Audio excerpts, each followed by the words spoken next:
Well, we did it. We reached the end of season 12 of The Real Housewives of Beverly Hills. It was a long season, at times frustrating, but I thought it was incredibly thought provoking. It sucked up most of the discourse on social media and the podcast I listened to, so I wanted to really take a look at it and give this wild season its very own video. Let's start with the major storylines and feuds. First, Charitygate. This is what the season really opens up with, as Rinna comes in hot with a vendetta against Sutton.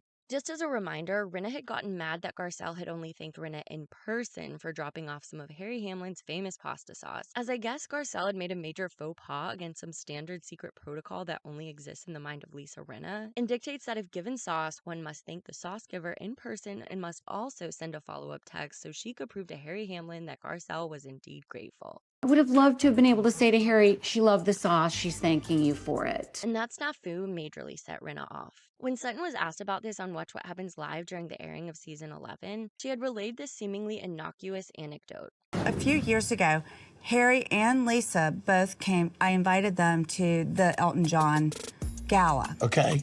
And they came with me as my guest. I never got a thank you. This was just a very Sutton thing to do, and to me was a silly, lighthearted way to defend her bestie. But Rinna found the whole thing humiliating, and she felt it spoke to some hidden grudge Sutton viciously harbors against poor Lisa. Trying to see her perspective, I can see that it would make her look rude, but she was trying to do the same thing to Garcelle with even less evidence. In the spirit of being open and honest, I have to wonder if it kind of touches on Rinna's slight wealth disparity with the other women. She's obviously much more wealthy than me and probably most of us viewers, but in comparison to the other Beverly Hills housewives, she doesn't have quite as much cash to burn. It's not something that's ever been brought up on the show, so I don't know that this is the case, but it's just a vibe that I've sensed. I can see the charity thing being embarrassing if the subtext is that Harry Hamlin and Rinna can't afford a table at the Elton John charity extravaganza, rather than the straighter version that she didn't say thank you. So this conflict kicks off the drama and they get into it at Harry Hamlin's 70th birthday dinner. Sutton kicks things off with an apology, her favorite thing to do, and Rinna doesn't accept it, opting to elevate the situation instead, a choice she would make time and time again this season.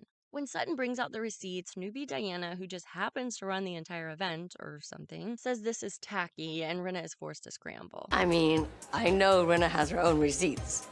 Put those away. That's tacky. That's tacky. And Rinna's like, yeah, tacky. I thought this was kind of fun at first. I like my housewives feuds to be petty and silly, but still logical, and this fits the bill. It didn't drag on too long, but morphed into a general hatred of Sutton by Rinna. I will come for you till the end of days. Okay. If you come for my husband and kids, I will hunt you down! Which wasn't quite as fun to watch. But let's move on and talk about Dorit's break-in. Now, I know there's a lot of questioning about the legitimacy of the break-in, some of it compelling, but I don't want to go there, so I'm going to assume it went exactly as Dorit said, and if I'm wrong, we can revisit it. It's kind of hard to talk about this as a storyline, as it's an incredibly traumatic thing she went through, but a lot came from it, so I think it's worth discussing. This situation was super intense. Though obviously the break-in wasn't captured by Bravo's cameras, we were able to see some footage of the robbers breaking in via security cameras, and we were able to hear Dorit recount the night. I begged them and I told them, let me help you. I'll show you where everything is. Just please, please, God, please don't hurt my kids. They need their mommy. We saw the Fox Force rally around her, with Kyle, Rinna, and Erika dashing to the scene to comfort their friend. The drama surrounding the situation begins when Kyle invites Sutton over to talk about it. Sutton is flippant and self-absorbed. I've been putting out fires all day today, too, but it might just be that kind of day. What flyers are you putting out? Oh, gosh. You know, I've got this French designer that I'm bringing in. Immigration is... And when Kyle questions her about her reaction, she makes everything worse. I know. I mean, I wasn't held at gunpoint. I'm sorry. I adore Sutton, but this was basically impossible to defend her on. She does later give us some context in that guns are really, really difficult for her to deal with due to past traumas, and she very much regrets what she said. She apologizes the first time she sees Dorit and again at the reunion in what I felt was a very heartfelt way. I will regret it probably till the day I die. It was just awful. Kyle really harps on Sutton about this, and in some ways I get it, as it was a terrible thing to say, but Sutton apologized right away and really didn't defend the comment. When the group is discussing the situation, it sets Crystal off, as Kyle telling Sutton how she felt took her back to last year when she felt the women had policed her feelings and word choice when she felt violated by Sutton returning her coat, while she seemed to be in some sort of state of undress. From there, the conflict evolves and we get a whole new storyline I'll talk about in a minute, but for the rest of the season, we see Dorit dealing with the aftermath of her trauma. We see her in therapy and doing EMDR, which I think is a positive thing to show. It sparked conversations between my friends and me about trauma and trauma recovery, and I imagine I'm not alone in that. We also see the fear that still lingers with her as she deals with the aftermath. Hopefully, her attackers will be found and brought to justice. But let's move on to one of the more frustrating storylines, which was the dark comments situation. If you remember, Garcelle asked Crystal about the situation last year where Sutton said she was quote-unquote colorblind, and Crystal took offense to that. Garcelle felt like Crystal was looking for a reason to go after Sutton and made that known in front of most of the other women.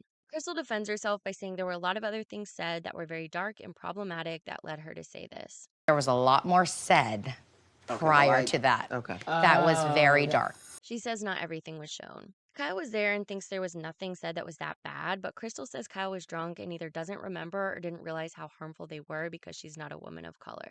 The women want to know what was said, but Crystal won't reveal it. What is it? Can I just ask? No, you're not going to say it? Nope.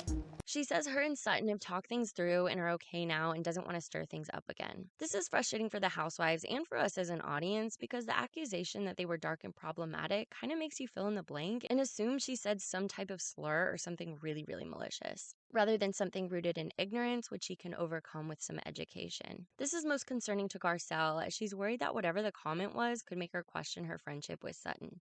I feel like at this point, Crystal should have privately told Garcelle what the comment was, but Crystal stays tight-lipped. Sutton is kind of wanting the whole thing dropped, but tells Garcelle what the comment was. Porter asked to have friends over, and they were sitting in the jacuzzi, and I'm like, there's my white child with black girls in there. A Chinese girl was in the jacuzzi, and then like probably a redheaded Irish Catholic girl. And I'm like, this is what it should be. You can see how this could be upsetting to Crystal, as it's kind of implying that Sutton is hyper aware of the racial makeup of everyone around her and perhaps uses the ethnic diversity of her friends to make herself look more progressive, kind of like she's friends with people so they can be accessories to her own self-image. I don't think this was Sutton's intention, of course, and it's more of a subconscious thing, so I think it was a bit much for Crystal to make the accusation so vague that it causes people to assume the worst. She says she didn't even want to bring it up, and I can see how she felt put on the spot and felt like she had to defend herself, as she felt like Garcelle was accusing her of setting Sutton up. If someone's accused of murder, would a simple, no, I didn't, suffice? Likely not. She also gets upset when the other women harp on her word choice, but I kind of side with the other ladies on this, as it's the second time it's happened.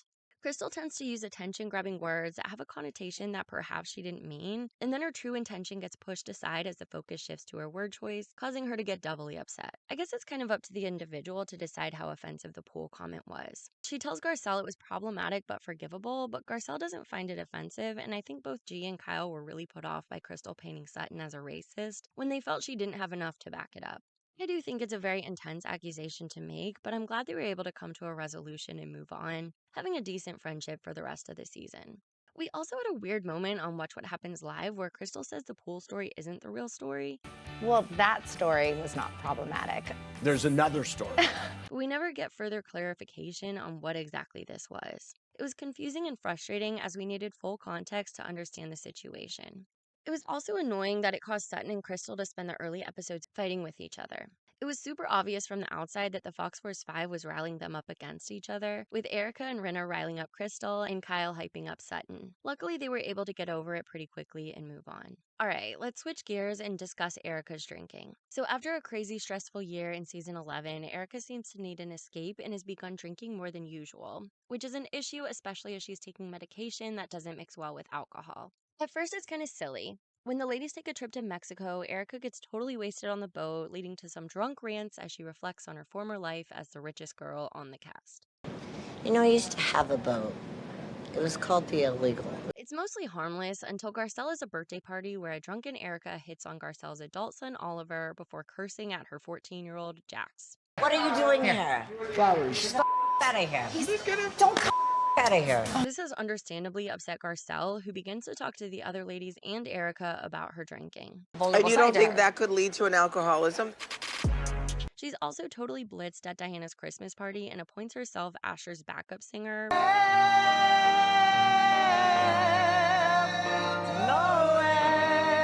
Before ranting and raving to Kathy Hilton about not attending Paris's wedding festivities. I didn't want to bring that shame onto something that should have been so beautiful. Erika decides to confront Garcelle about discussing her drinking with the others, leading to the line of the season. But is that to make Erika look bad, or is that out of genuine Erika, concern? I don't have to make you look bad. You can do that on your own. This was kind of wild that Erika would try and take the high ground on this and paint Garcelle as the one trying to craft the story. Erika was acting crazy, and her behavior was having an impact on Garcelle's middle school-aged child. I'm personally Team Garcelle on this one. This also gets Dorit, Kyle, PK, and Mauricio in hot water when they get together and laugh about how funny it was that Erika cursed at Jax. I think it's great that she did that. They later claimed they didn't see the situation fully play out in person and only really got it once watching the show back, but I don't know. This was just disrespectful to me. Hopefully they learned their lesson with this one. We see Lisa, Rinna, and Mikey stage a quasi-intervention about the whole thing, and we see Erika slow down with the drinking for the most part.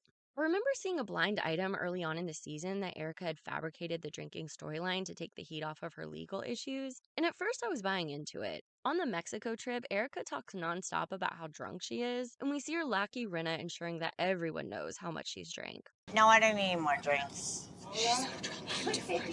Like, seriously, no. But with Garcelle's birthday and the Christmas party, I started to wonder if maybe it was legit. The conversation with Kathy would embarrass me, and cursing at your friend's child is not just silly fun the way she was in Mexico. I don't know. I'm curious to hear what other people think on this. But let's move on to one of the biggest feuds of the season, which was between rookie and likely one-season wonder Diana Jenkins and Sutton Stracke. So Diana knew Rinna and Crystal going into the season, which didn't bode well for Sutton, and things were made worse when her first impression of Sutton was her bringing out receipts to prove she paid for Rinna's seat at the Elton John charity extravaganza. Sutton was also coming off poorly with the gun to my head comment, so I can understand why Diana may not have been high on her Southern Belle early on, and Diana wasn't afraid to make this known. I feel like that she's clumsy with her words and her behavior. Yep.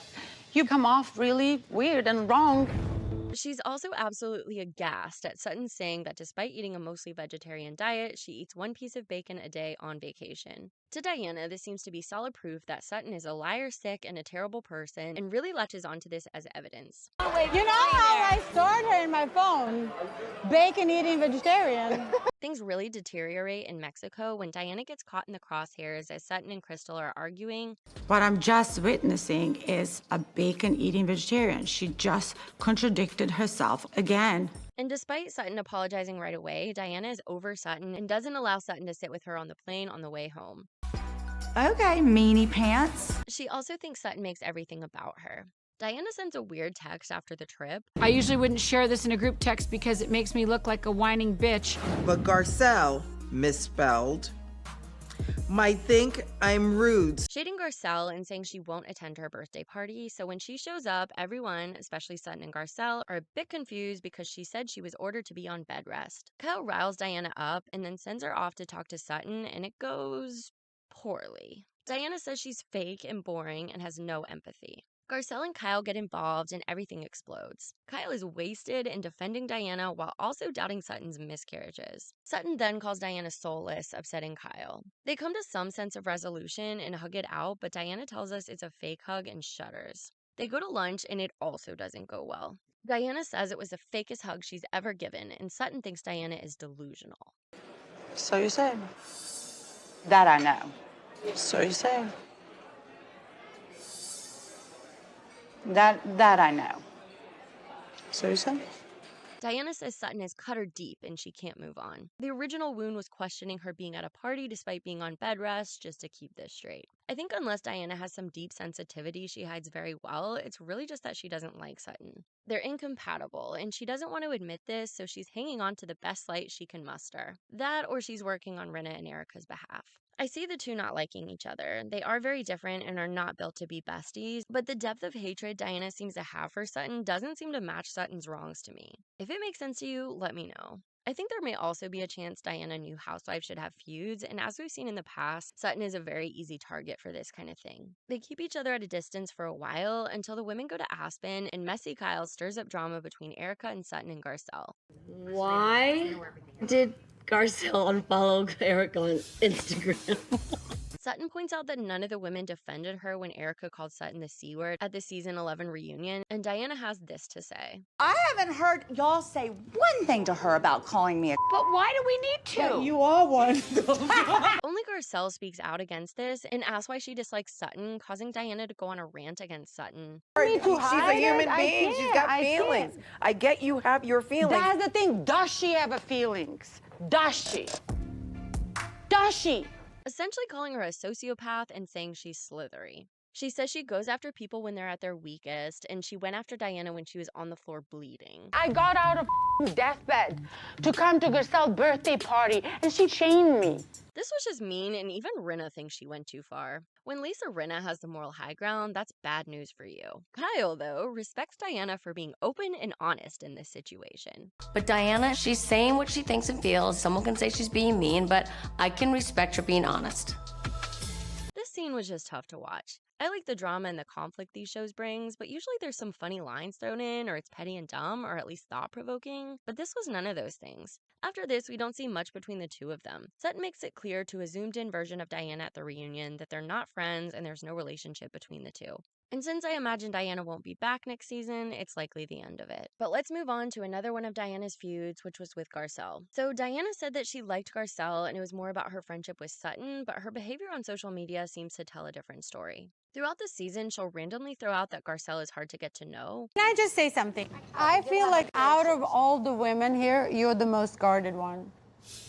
But constantly affirms how much she likes her. We see Diana shade her in a text she sent to the group. She also made a dig at Garcelle asking Erika about the earrings by donating money to the victims of the Girardi law firm on the same day the episode aired that Garcelle said we should care about the victims. She's throwing all these weird jabs that seem a bit questionable, and it gets to the point where Garcelle is totally exasperated with her at the reunion and just wants her to stop. What are you What saying? I'm saying, She's saying you've been going after her online. constantly. Please, leave me alone. There's also the question of the bot attack. If you remember, or if you're watching this video in the future when this isn't as fresh, Garcelle's 14-year-old son started receiving a slew of hateful messages. In many of these comments, he's told to leave Diana alone. Some of them are overtly racist and just deplorable to send to anyone, let alone a child. This obviously really affects Garcelle and her son, and when Jax posted some of the messages in a plea to have them stop, Diana apparently got mad that her name wasn't penciled out. That's what I'm saying. Cancel. Are you kidding me? You want me? I No, don't wait know. a minute, wait a minute. No, I'm- So you want, in the middle Not of me trying to protect my child, I have to then come and save all you? Things were so bad that Garcelle really thought Diana was behind the attacks. Diana launched her own investigation, and Garcelle really didn't seem to care and seemed totally over Diana. She outright refused to talk about her at BravoCon 2022. How are you feeling towards Diana now? Do you still believe that she was behind this whole bot thing? I wish not to talk about her. Just to clarify, I am in no way saying that Diana Jenkins nor any cast member from The Real Housewives of Beverly Hills is behind the bot attacks. I don't know who it is. Like I said with Sutton before, this feud seems over just by Garcelle's seeming disgust towards Diana and the apparent low probability that Diana will return. All right, let's move on to something else that's kind of weird to talk about as a storyline, Crystal's eating disorder. So this seemed to come out of nowhere to me, make a spark, and then quickly die away. Crystal had talked about her eating disorder in the past, but when she posted on Instagram that she was struggling, Kyle asked her about it. Crystal was open about the situation, and Kyle was able to bond with her about her own past struggles, but in talking heads implied, at least as I perceived it, that she thought it was kind of weird that she would post about it. When I was younger, for getting on a public platform, we didn't talk about it with our friends or our family. So Crystal posting this on social media, to me, it really seems like a cry for help. I think maybe this is a generational thing. Kyle talks about how she wouldn't open up to anyone about it, but to me, a millennial like Crystal, I don't really think it's weird to post about your struggles, especially as a public figure trying to normalize something that's often struggled with in the dark. So the other ladies decide this is fodder for gossip and talk about it quite graphically. When Sutton relates this to Crystal, she's understandably upset. I don't know if the concern was like grave concern or Judging me? a little. Because I have an eating disorder? Or what is this? I side with Crystal here in that it's something that should be one's own story to share, and it's kind of a weird thing to gossip about or shame someone on. I guess the other ladies felt like Crystal wasn't doing enough to overcome it, but things like eating disorders can be really tricky. It's a behavioral affliction, and you kind of live with the angel and devil on your shoulder pulling you in two different directions. For someone without the experience, it can seem simple just to not partake in the behavior, but your mind gets warped when dealing with something like this and the compulsion can take over. Maybe this is just me, but I think eating disorders are better talked about in vague terms, as when you get specific, it can be kind of directive to someone in the early stages of sliding down this rabbit hole, and specifics can flare up that little devil that wants to feed the impulse. We also get remnants of Erika's drinking in this when she suggests to Crystal that she preferred laxatives over throwing up and makes just a strange comment at Diana's Christmas party. You can't have this. It's a chicken tender and a I do think that a lot of the women's reactions to Crystal's eating disorder weren't ruled in maliciousness, but rather ignorance. If you haven't been through it or educated on how best to respond to it, you're not necessarily going to intuitively know what's the right way to support a friend dealing with it. We might think it's just a compliment to tell someone they look thin, But I'm not. I'm in about. No, you say thank you. Thank you. You're welcome. and not realize that this could send them into a tailspin.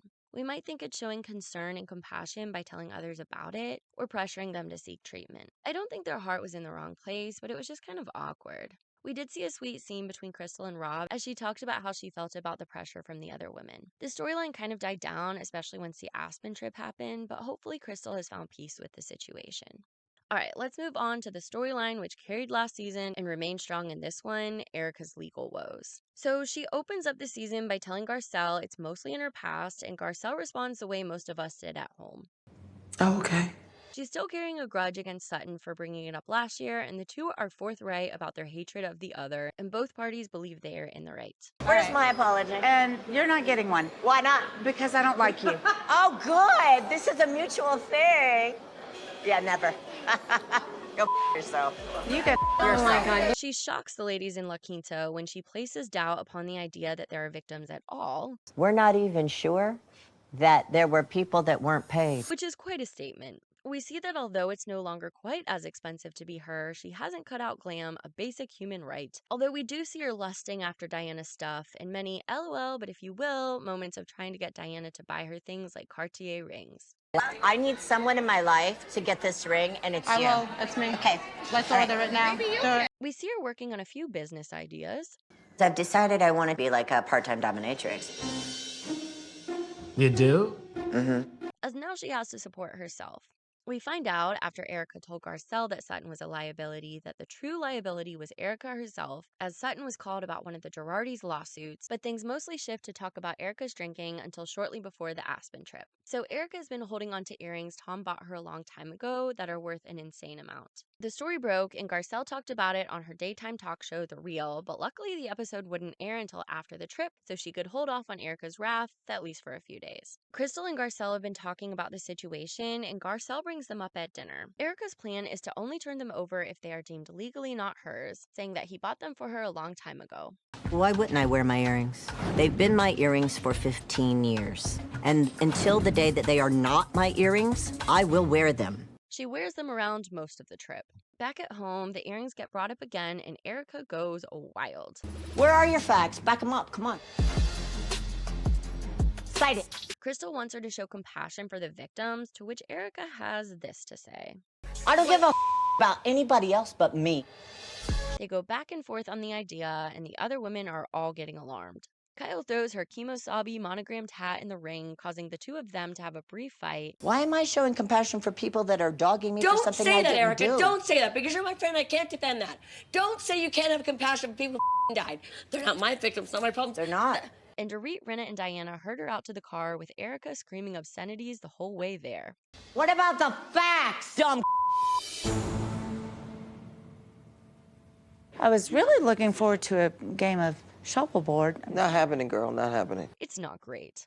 Erika is overjoyed that her case has been dismissed without prejudice. Dismissed without prejudice. But Crystal explains to us that this just means that it's thrown out in Chicago to be reinstated in California. But Erika doesn't seem to realize this and is pissed that people aren't celebrating her legal triumph. The whole thing gets overshadowed by the Kathy blow-up, which we'll talk about next, but Erika has a great back and forth with Andy about the earrings at the reunion. You're trying to get them back, though, right? We're on appeal. For legal reasons. Okay, well, that means you're in court trying to get them back. We're on appeal. For legal reasons. Okay. We're saying the same thing. We're not, but okay. we are. I'll be honest in that my eyes kind of glaze over when I try to understand the nuances of the law. So maybe someone else can explain in the comments what's going on with the situation now, because it's clearly not over. And finally, the thing we waited for all season after it was leaked in real time in the press, the Kathy Hilton meltdown in Aspen. The rumors coming out about it were crazy, and it was hard to know what to believe, as there seemed to be a lot of sparring spin coming from the camps of Rinna and Kathy Hilton. We even had this random dude on social media adding fuel to the fire, claiming to be paid by both women at one point to dredge up negative attention towards the other. There were reports that Kathy had sent legal threats and all the footage was mysteriously lost. When we finally saw it, or at least heard Rinna's account of it, it was still a bit confusing. So what we were shown is that Kathy was already feeling a bit out of sorts in Aspen. Kyle had been making fun of her slippers and purse, and she was forced to sleep in bunk beds in the basement, so Kathy was already not feeling so hot. She tried to do a little tequila presentation, and the women shot her down completely. I thought we would do a little bottoms up. No. So when they went to Kyle's favorite place on earth, a hat shop called Kimosabi, it was the last straw when Rinna ordered her dear friend Kendall Jenner's tequila instead of Kathy's, which is apparently really Eva Longoria's. Kathy is upset and leaves Kimosabi, upsetting Kyle. She's able to rally for dinner and then to an off-camera night at the Caribou Club where the drama happens. Apparently, she wanted the DJ to play some Michael Jackson songs to Crystal's Whore, and the DJ denied the request and the manager told her to go back to Los Angeles. Kathy was mad and tried to force the women to leave, apparently whispering to Erika that the DJ was a gay slur. Rinna seemed to see an opportunity and agreed to go home with Kathy, where she unleashed a wrath bigger than anything Rinna had ever seen. I have seen the devil, and her name is Kathy Hilton. Lisa didn't have the thought to pull her phone out and record, so we're left with her own trauma-ridden account of the whole thing. She's saying things like, I'm gonna take down NBC, Bravo. It gets worse. She takes her glasses off, she throws them on the ground, she's jumping up and down, breaking her glasses, she's pounding the walls. She said she wanted to destroy Kyle's family, and that she hates everyone besides apparently Lisa Rinna herself and Garcelle. It was apparently very dark, and poor Lisa had to lock the door and hide. She texted Erika updates throughout the whole ordeal. Again, none of this was on camera. We did get some corroboration of the fiasco at the Caribou Club, most notably a very jarring anecdote from Sutton. She kept asking everybody to do the conga line. And I don't think anybody wanted to do it. Kathy doesn't make it on the PJ home, and Kyle has to dash off to Savannah to meet with Jamie Lee Curtis and film Halloween. Kathy's blowup is the hottest gossip, both with the ladies and with the press, as it's mysteriously leaked out. When Kyle returns, Kathy comes over to apologize and adds some of her signature bizarre touches to the whole thing. These flowers are for you. Thank you. Just came in from the Ponderosa all the way from Cartwright City. When Rinna comes over, Kathy apologizes to her too, but Rinna is a brick wall. I'm sorry, Kathy. You're not going to get away with it with me. You're not going to get away with it. Not allowing Kathy to get away with what she's already admitted. She says Kathy needs help and needs to find out why she has a black heart. This whole thing is very odd since we didn't get to see what really happened. Kyle is upset about the whole thing, especially its leaking, as it's causing ripple effects throughout her and Kathy's families. Despite this, Rinna and Erika won't let it go. But if we're going to talk about Erika's behavior, are we going to talk about everybody in this group? And at the finale party, Kyle reveals that she has it on good authority that Erika's PR person was the one who was making the leaks, leading to this incredible exchange. Why wasn't it printed if it was a play-by-play? That's true. It hasn't been in any publications, has it? No, I want to know. How come if it was a play-by-play and someone was there, how come it hasn't been printed? Has it been in the press? Where is this information? Have you read it in the press? I haven't. I haven't either. It seemed as if the Fox Force 5 was breaking up, but at the reunion, Kathy comes out guns blazing and throws everything she can at Rinna. So I'd like to talk about the text. What text? Your text to me? Yeah, guess what? What? It's not here. Kyle is an emotional wreck, and it seems she's most upset with Kathy. It is worth noting that a lot of the vitriol allegedly was directed towards her, and there's clearly quite a history that we don't know about between the two, so I get it. Kathy and Paris had also been fanning the flames on social media, so I can see why she's upset. It doesn't seem like they found any resolve, but I'm invested in seeing both of them return next year to see how it plays out. So let's discuss the situation. I think it's pretty clear that Kathy did have some sort of meltdown. All the other ladies corroborated it, and Kathy herself admitted she lost her cool. Did she really say the gay slur? I, of course, don't know, but Paris does have a history of this type of behavior. It was kind of interesting that Erika said that Kathy said it only directly to her, as that implicates that she was at least part of the leak, as that was one of the things being spread around shortly after the Aspen trip. Though I guess it could be a coincidence. But do I think Lisa Rinna milked the situation for all it was worth? Perhaps exaggerating it? 1000%. Kathy tried to apologize And Kyle tried to stop the story from getting out of hand, but Rinna was a dog with a bone. She was not letting this one go. It wasn't maybe the best decision for Rinna, as the audience loves Kathy so much, but it seems like after part 3 of the reunion, some people are starting to turn against her. I'm curious what other people's interpretations were on this ordeal, so if you have thoughts on it, leave them in the comments. So now that we've covered the major events of the season, let's give each housewife their own spotlight, talk about how they did this season, and touch on my thoughts on if they should return or not. Let me know who you'd like to stay and go. So let's start with our last remaining OG, Miss Kyle Richards. So this was an intense season for Kyle. She was as messy as ever, shamelessly stirring up drama left and right. Who started this? Kyle. Kyle. You. I just wanted to know, are there still issues between Rinna and Sutton? To the point where the women were calling her out on it, but with the Kathy mess, she wasn't held to task for it at the reunion. She often sided against the audience, which made her unpopular on social media. She had 2 really bad moments. First, going after Sutton about her miscarriages. She lost a baby, you did not. Maybe years ago, I don't know. This is recent. But she was clearly pretty wasted and apologized for it on camera. She also got a lot of flack for laughing about Erika cursing at Jax, but it seemed the attack she got on social media about this helped her see that this was very inappropriate. She was weirdly into Erika's drinking. I actually love seeing Erika like this, to be honest. I really didn't like her defense of Diana after the fiasco around the Ouija board, but I think that's just Kyle being a professional and giving everyone a chance to say their piece. I also kind of suspect she may harbor a bit of jealousy towards Sutton and Garcelle for being fan favorites, despite Kyle really putting her years in on the show. I've noticed that even though she's undeniably the lead of the show and always has been, she's never really emerged as the fan favorite. That's a whole separate video, but I have to wonder if some of the reason she tends to go after Sutton in particular is because of that. She had some silly moments, but this was mostly just a difficult season for her. Her fallout with Kathy was intense and clearly deeper than a typical spat with a friend, and it's obvious that the situation between the two runs really, really deep. I think she absolutely should stay. I can't imagine the show without her. I think it would feel rudderless. She's a true pro, and despite being very obvious about her meddling, she produces electric drama.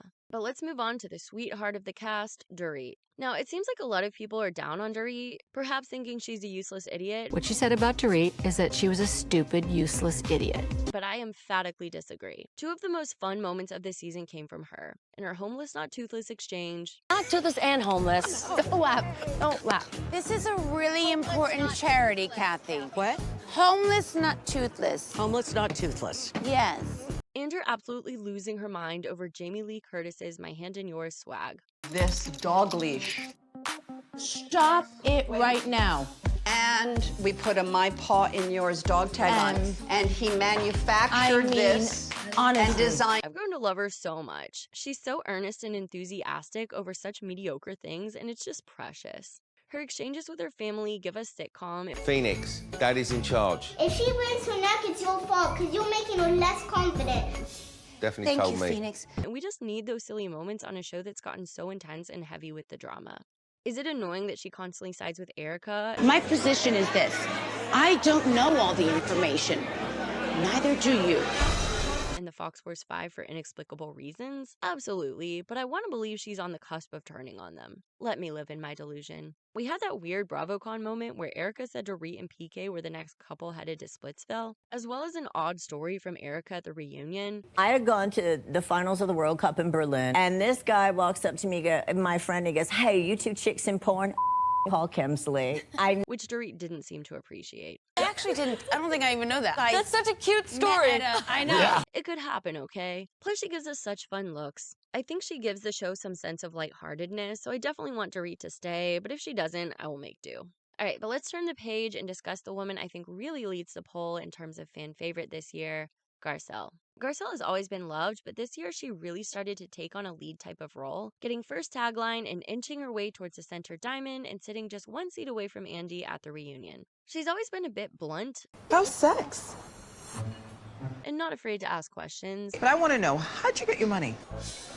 But this year we really saw her stirring up the drama and conversation or conflict, provoking questions. If I can be completely honest, I feel like now we're not talking about Erika anymore. We're talking about Kathy. A needed ability to be the lead of the show. We also really saw her on the up and up. We saw her buy a beach house and write a memoir, which sparked some social media drama of its own. We heard a lot about her job at The Real. I want to see her on set acting, so hopefully we'll see some of that next season because she's certainly a lock to stay as long as she wants to. She got hit the hardest in terms of social media attacks, but I think she saw that the vast majority of fans are on her side. Her Hollywood legacy gives the show that wow Beverly Hills factor, and she seems to have friendships with a lot of the anti-Fox Force 5 faction out there. So she'd be a good connector to bring someone like Denise or LVP back if that's the direction the show chooses to go in. So let's move on to Garcelle's bestie, Sutton. If you couldn't tell, I love Sutton. She's such a character, but I don't think this is a calculated image. She's just herself, and herself is wildly entertaining. She has no filter, which often doesn't go well. So you're in bed rest, but you're here. Yeah. So that's confusing. But leads to a lot of drama. And Sutton was the drama before the Kathy meltdown. She handled attacks from Kyle, Erika, Rinna, Crystal, and Diana and was able to keep on keeping on. To me, this makes her more sympathetic. And even though sometimes things are her fault, she's so charming that I can't stay mad at her. It also seems like she's an easy target because she gets so frazzled and is so reactive. She's almost like Shannon Bedore in that sense. We've seen now twice that the rookies target her above the others, thinking it'll ingratiate them with the Fox Force 5, but because she's been picked on, as well as due to her quirky personality and willingness to ask questions we were all wanting to know last year with Erika, it's taken her to fan favorite status. She's also offbeat and isn't afraid to show those less than perfect sides to herself. I also love the fanciness and southern charm she brings. Who else would bring the chef a gift? She's one of my favorite contemporary housewives, and I think she's a lock to stay. Alright, so next let's talk about Crystal. I feel like Crystal has a lot of potential as a housewife, but this just isn't the best group for her. She's mentioned in some interview I listened to that she's normally an extrovert in the life of the party, but it doesn't really translate that way on screen, at least with this group. She seems to be in her head a lot, and that makes her kind of act weird with the women. I've been there before where you don't really mesh with the people you're with, and you get anxious and start acting a bit off, furthering the divide between you and the others. Maybe I'm projecting, but I kind of feel like something similar is going on with Crystal and the Beverly Hills ladies. She doesn't really have a natural chemistry with any of them, where I really buy that they'd hang out if it weren't for the show. To be fair, she's significantly younger than the other women, so that could be part of it. I also feel a little frustrated by just how much value she places into her own personal emotions. I'm not saying that emotions aren't important, they are, and it serves you to be aware of how you're feeling in any given moment, but a harsh truth is that nobody is ever going to care as much about your own emotions as you are, and you're better off if you accept that and don't allow them to rule you so tightly. She's also not great at communicating how she feels in a way that doesn't feel like an attack if you're not reading her mind, which leads to some frustrating conflict because it can be hard to follow and she gets upset when people don't know why she's mad. So they don't know what triggered me. No. That being said, I do think she was good and held her ground against Erika and Aspen about the earrings, and we need an audience surrogate for this storyline, and Crystal is smart enough to keep up in a complex conversation with Erika and explain the situation to us in her confessionals. She does seem to have some sort of feud really brewing with Kyle, so I see a place for her going forward. I think with the third season, maybe she'll feel more comfortable, and if she's able to firmly align with Sutton and Garcelle and form solid relationships that feel real with them, she's got a future. She's a big question mark for me, so I'd love to hear other people's thoughts on Crystal. So on to one of our villains of the season, Erika Jayne. Is it terrible to say Erika kind of won me over this season? I liked her when she first joined, but by about season 7 or 8, I started to turn on her as I felt she was closed off and made her persona about glam, and I was feeling like it was really changing the course of the show. And she was so powerful that everyone was too scared to go after her. Last season, she was awful and menacing because everyone was still afraid of her, and she was so mean to Sutton. Would you like to get sued? I felt like even if she had no knowledge of Tom's alleged crimes, she still benefited greatly from them and was living this opulent life, flying Mikey and the gang to Rome on the funds from burn victims and widows and orphans. This season, it's not like she changed her tune whatsoever, but maybe because it seemed like the power had been drained out of her, that early on I stopped taking her so seriously and she became this campy cartoon character to me. I hope this isn't insensitive because there are very real people who suffered terribly due to her husband's actions that, again, she benefited from even if she really had nothing to do with them. I think because she was so inebriated and spent most of the season ranting and raving about how she used to have a plane and a yacht and glam, it started to give Grisabella from Cats. Oh, hear the angels' voices. Watching this downward spiral of someone who was so powerful in the show and who had once been known for her riches was just fascinating to me. Plus, her downfall has given a new dimension to that season 6 through 10 era when she was on top. And she's kind of a fun fighter now. If you ignore the context of the I don't give a fuck about anyone else but me fight in Aspen, there are so many good lines. Honey, just take a deep breath. No, I'm not taking any deep breath. But the problem is that there is context to it, so it's hard to outright say I like Erika Jayne. I get the argument that she should be deplatformed, and I know that some people are very black or white about this thing, but she's an incredibly fascinating housewife, and I'm more invested in her story now more than ever. Is she responding to this whole thing in the worst possible way? Yeah. But it's such a crazy situation, and Erika's a deep well of muted emotion that it's the most logical way for her to act, even if it wouldn't likely be my own personal response or probably yours. I'm not ready to get off Erika's wild ride, and I want to see what happens next with her. What I'd really like to see is how she does without Rinna or Diana. The two of them really enable her audacity, and though I think Dorit does too, she's gotten so docile that it's not much of a benefit to Erika. I also love the chemistry between her and Sutton and really want to see them become friends. And I think she could really click with Garcelle in a universe where the Girardi fraud stuff didn't happen. So if somehow they were able to get past it, I think they could have a friendship too. I think there's a future there. But she's such an enigma. Wrapped in a riddle and cash. So let me know what your thoughts are on Erika Jayne. Okay, let's briefly touch on Diana. I'd written out a long section on her, but while editing, I got scared, so I'm just gonna say I didn't particularly care for her, and I don't think she was a good fit for the show. If you want me to send the full write-up, DM me on Twitter or Instagram. The accounts are linked in the description.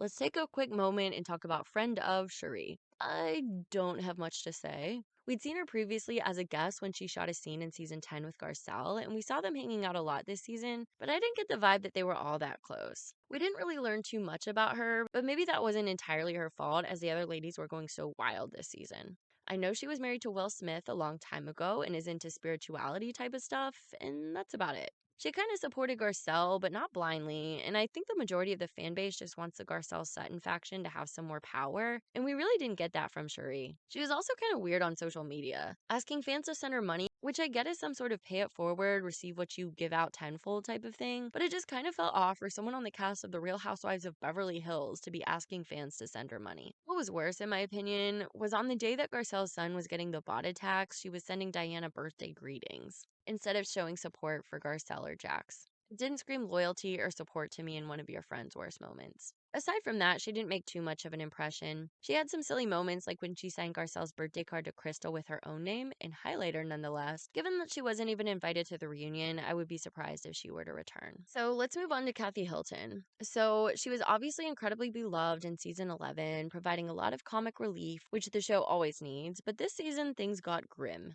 We didn't even see her show up until halfway through. There were rumors she was demanding more money, but she was also filming Paris's show, so I don't really know what was going on there. We still got a few quirky scenes from her, hiding under there the whole time, but also saw maybe the downsides of living such a pampered life. Losing your mind and threatening to take down NBC because a DJ won't play Michael Jackson is absolutely absurd, but obviously there was more to the story. It seemed like, at least from Rinna's account, that she has some sort of vendetta against the show, and I wonder if it touches on the Kim stuff.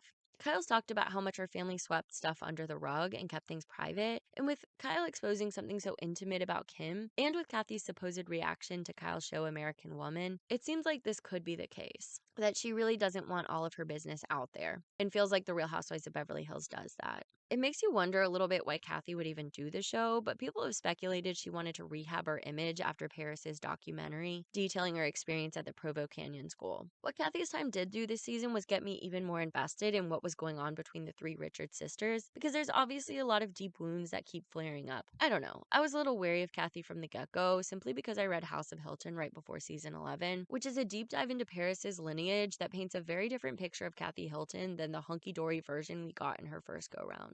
I heard a lot of people talking about how terrified they were of her after the reunion, so it seems like a lot of the tides have turned. I'm still undecided on how I feel about her, but I'm so invested in this sister story that I definitely want her to stay. We've never truly had a Kyle takedown season, so I wonder if Kathy's the only person powerful enough to do it. Kathy's a big question mark to me, so I'd love to hear other people's thoughts on her. And finally, let's talk about the husband's wife, Lisa Rinna. So Rinna has always been messy and has slipped deeper and deeper into the villain role throughout her 8 seasons on the show, but this year was probably the most extreme version. She was starting drama right from her very first scene this year and never took her foot off the gas. On social media, she was even messier, with her phone number getting leaked at one point that I might have tipsily tried to call during a boozy brunch with my friends. She was just chaos personified, and it seemed that the majority of the audience is squarely against her, booing her at BravoCon and demanding her exit from the show. It could go either way.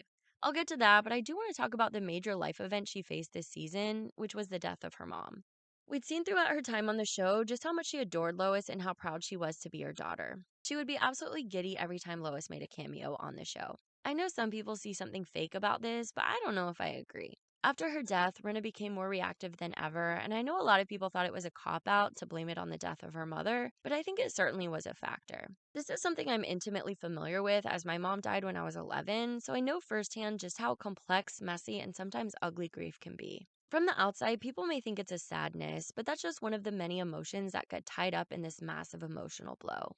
It's oftentimes a jumbled up ball of anger and jealousy and resentment, shame, guilt, rage, all those ugly emotions that make us less likable. The depth of these emotions is so intense, and they can be happening all at once, making them hard to identify and navigate. Rinna's talked in the past about how emotions were shut down and often not expressed in her family as a child, so I think she really doesn't have the proper coping mechanisms to deal with them, so it all comes out in this frenzied, confusing package, and it's oftentimes in the form of an unfound rage lobbed at some innocent victim that really didn't do much to warrant her wrath. It was amazing to see the breakthrough that she had at the Homeless Not Toothless charity function. I'm trying to figure out how to live without my mom, and I don't know how to do it. I don't know how to do it. I'm doing the best I can. But she did immediately go back to attacking Sutton right after. Because of my past, I'm willing to give her a little bit more grace for not dealing with the situation perfectly, but I can see why a lot of people maybe don't feel the same way. I can also see the argument that she was milking the situation a little bit, as she was aware that she was treating people terribly but continued to do it and justified it by saying she was going through a lot. I'm going to cut myself some slack on that right now, and I think I have every right to do that because I'm trying to work out grief. I also think that Rinna's really gotten caught up in the show. We sometimes see this happen after a housewife has been on the show for a while. They seem to think about it constantly, and they seem to lose themselves in their role on the show. Dorinda comes to mind with this, but Tamra has talked about it happening to her in the past too.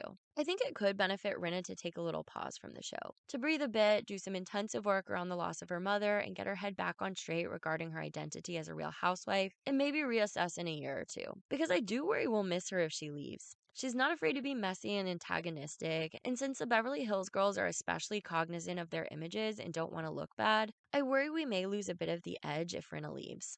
But I know a lot of people feel she's gotten too toxic, more of a hate to hate rather than a love to hate, so I don't think it would be the worst thing in the world if she left. If anything, for people who like reading Housewives discourses, sanity. So let's discuss the season as a whole, starting with the positives. I think there was a lot to love about this season. It brought the drama, that's for sure. I found myself really looking forward to the new episodes each week. It was also very thought-provoking. I often watched Beverly Hills with my BFFs, and we would constantly pause to discuss what we were seeing, and it was fun to sometimes see the same situation in different ways and debate a little bit. This is especially exciting when you think back to how stale Beverly Hills had gotten in that middle era. Beverly Hills has a luxe factor and a femininity that make me watch it even when they're arguing about glassware, but after a few seasons of mob mentality takedowns of fan favorites, it's really refreshing to see Beverly Hills back on top. I also love seeing the confidence both Garcelle and Sutton had gained after a few years on the show and knowing that they had the support of the audience. The Fox Force 5, which I think most of you know is the name for the alliance between Kyle, Rinna, Erika, Dorit, and an off-screen Teddy, have gotten really powerful, so it's nice to see a solid opposition to them really beginning to take hold. But one of the most exciting things for me about the finale and parts of the Aspen trip was to see a breakdown of the Fox Force 5. Seeing Kyle fight with both Dorit and Erika was really exciting because the stakes seem so much higher than a typical spat. And when Kyle revealed that Erika's publicist leaked the Kathy Meltdown story, I thought for sure the dynamics were a shift in. But after the reunion, I'm not so sure. It seems like Kyle is most mad at Kathy and could even have some degree of gratitude to Rinna and Erika for publicly going after Kathy, so I'm now less convinced that they're over. I really think the show needs to break them up in some way, or at least empower the opposing faction to keep things interesting. But that's a video for a whole different day, so stay tuned. We also saw some talk on how close and impenetrable the Fox Force 5 are, specifically from Garcelle and Crystal, so at least it's being talked about. But on to the negatives. I think the biggest problem with this season is a lack of fun moments. There were laughs here and there, but it wasn't balanced with heaviness and lightheartedness the way season 11 was. I think a lot of these ladies are funny in their own ways, but I'd love for them to add someone who's going to bring comedic confessionals a la Nene, Bethany, or LVP to really lighten things up. I saw a tweet about how when Erika was singing at Asher's Christmas party performance, all the confessionals were talking about how inappropriate and concerning it was, when in a list of Erika's sins this season, this was near the bottom, and it could have been a really hilarious moment if we'd had some intercutting confessionals of people making fun of it. Another negative was the toxicity factor, especially on social media. There's always going to be complaining and nastiness, but the attack on Garcelle's son was really just a low point. We still don't know where exactly the bots came from as of now, but there's really no fun part of a 14-year-old dealing with outright hatred and nastiness. Going forward for season 13, which historically hasn't been a great season for most of the long-running shows, I think the locks are Kyle, Garcelle, Sutton, and Erika. The bigger question marks to me are Dorit, Crystal, Rinna, and Kathy. I would be surprised if Sheree or Diana returned. I hope they find some funny newbies. Some options I've heard are Allie Landry, an actress I was confusing with Allie Larder, who made an appearance at Garcelle's birthday party and was featured kind of heavily. I don't really know anything about her, but she seems to know the women, so that could be an option. Another option is Jennifer Tilly, who's one of Sutton's best friends. Other names I've heard thrown around are Nia Long and Kimora Lee Simmons. Another is Leah Remini, who I think would be really great because she's funny and has the Scientology aspect, which would bring something new and something that's very Hollywood. Some of this I think is kind of fan fiction, but they've gotten some big names in the past, so we'll see. There's probably also some non-famous ladies out there who could be great options. Sometimes famous women have an image they're trying to protect, so they're not as great of housewives. But it really depends on the person. I trust the casting pros to do their jobs. Regarding people who could come back, it seems like Denise Richards and Camille Grammer are really aiming for the gig, going to lunches with the current cast members and stirring things up on social media. Denise is the bigger question mark for me, as she wasn't that great in her first stint, but she seems kind of hungry for it now, so maybe she'd be different on another go around. Camille is always electric, so I'm totally down for her return. Some other names I've seen put out there are Lisa Vanderpump and Brandi Glanville. Having both of them back together is an auto yes for me. I'm still not done with their story. On their own, Brandi can always be counted on to stir up the drama, but I worry she may be more support for the Fox Force 5 if I'm being honest. LVP might be more interesting, as I'm sure she's still stewing about her exit from the show. I can't think of a more powerful ally for Garcelle and Sutton, and I think the three of them together could really balance out the show. There's always the question of if she'd do it, but I think most women, even the uber successful housewives like LVP, Bethany, and Nene, have learned the hard way that being on the show gives way more exposure and success than any projects done off of Housewives.